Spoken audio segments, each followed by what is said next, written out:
5月14号呢，美国高层即将开启访华行程。就在这场高层会晤进入倒计时的关键关头，4月30号，中美两国外长先行举行了一场高规格的电话磋商。通话过程当中呢，双方均表态愿意维系双边关系的平稳发展，整体沟通氛围相对平和。但是令人意外的是，这场外长通话结束仅仅数个小时，美国联邦通信委员会便在当天全票敲定了一条针对性十足的电信行业新规。一边呢刚在外交场合释放合作缓和信号，转头就立马出台限制举措。美国这般前后矛盾的操作背后，究竟暗藏怎样的布局？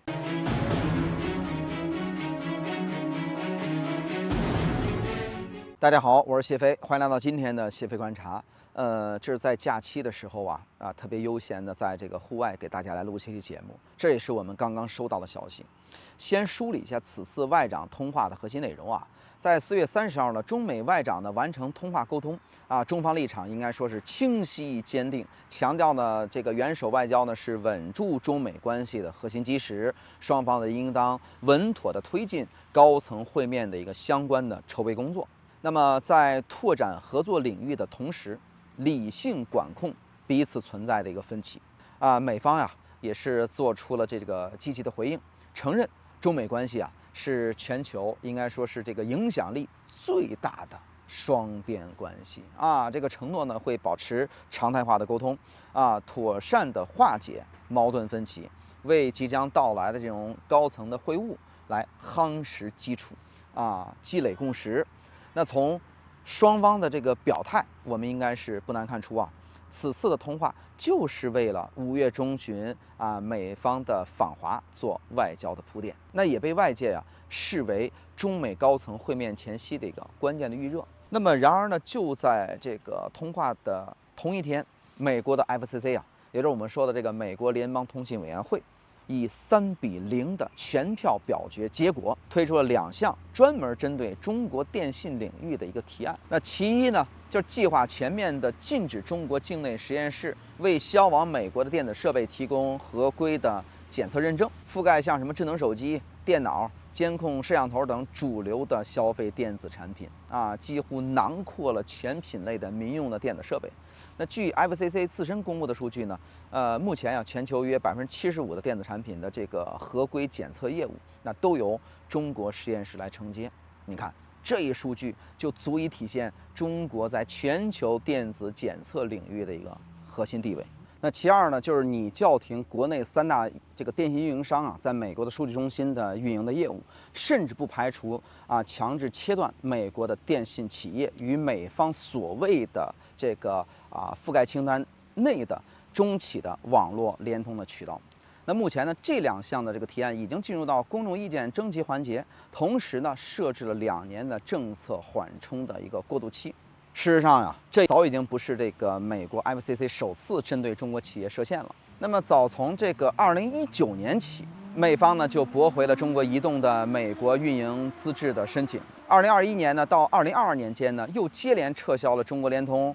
中国电信在美的合法运营的许可。那么2025年更是一次性的就封禁了23家中国实验室的一个国际认证的资质。所以说可以明显的看出这个美国呢对华科技产业的这个打压的力度，这些年一直在这种层层的加码。那进入到2026年这个美方的制裁动作呢是愈发的密集3月呢出台新规，禁止中国的新款消费级路由器进入美国的市场。那到了这个4月初，又酝酿限制清单内中企的设备进口。而这次的 FCC 出台的新规呢，更是把这个以往的比如说点对点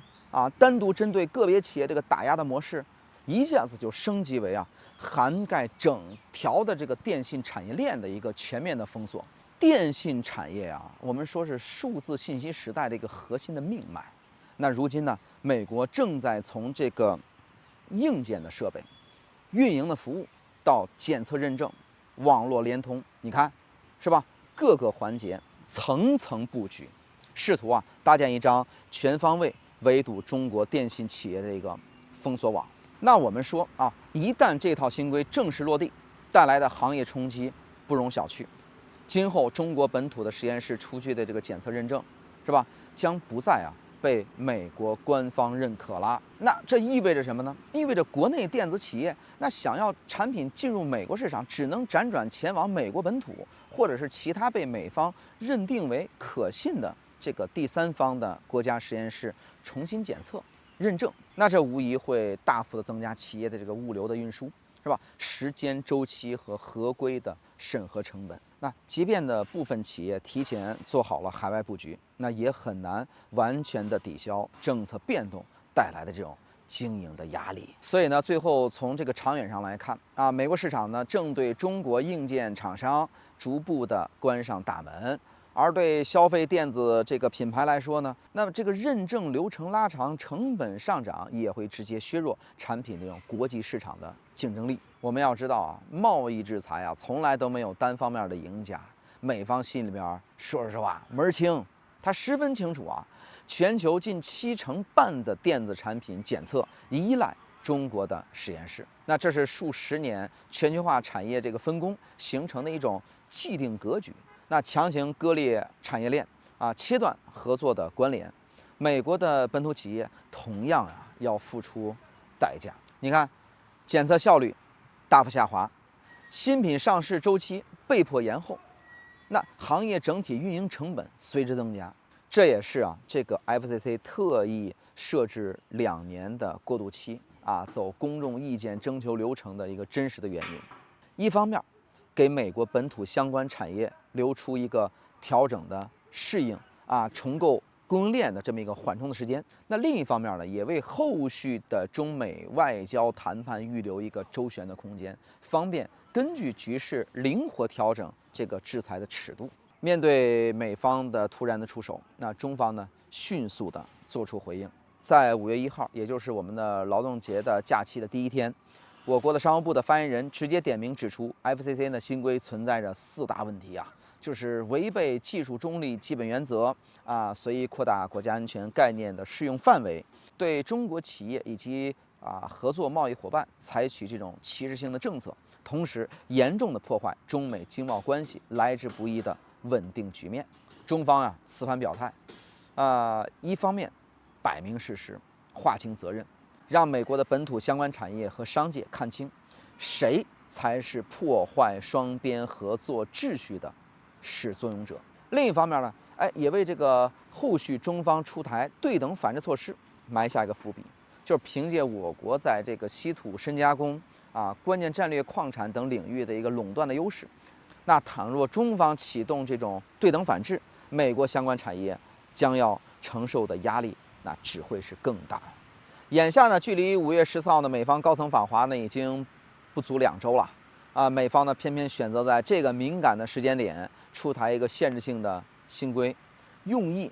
不言而喻。表面上呢，通过这个外长通话呢释放缓和沟通的善意，暗地里却借助 FCC 的新规持续的施压抬高要价。那这是什么呢？这就是典型的一边谈判一边加码的这个套路咱不知道是不是特朗普教的反正特朗普的这个交易的艺术这本书里边也有类似的这种说法。在访华前夕刻意制造这个经贸科技的议题，本质上就是想在稀土供应链、地缘的安全、经贸合作等等多个领域抢占主动权攒足这个谈判的筹码，为自身谋求短期最大的利益。但是这一种当面一套背后一套的这种两面行事的手法，你看用的越多，不仅呢会消耗中方的沟通的耐心，更会不断的透支美国自身的这种国际的信誉。那后续呢，中方将如何的应对出招，是吧？值得行业和公众呢持续关注。那在谢飞观察当中呢，我们也会持续的关注，以及呢有最新的一个动态，我们也会持续的为大家来进行解读。好了，感谢收看今天的谢飞观察，也希望各位呢点个关注，我们下期节目再见。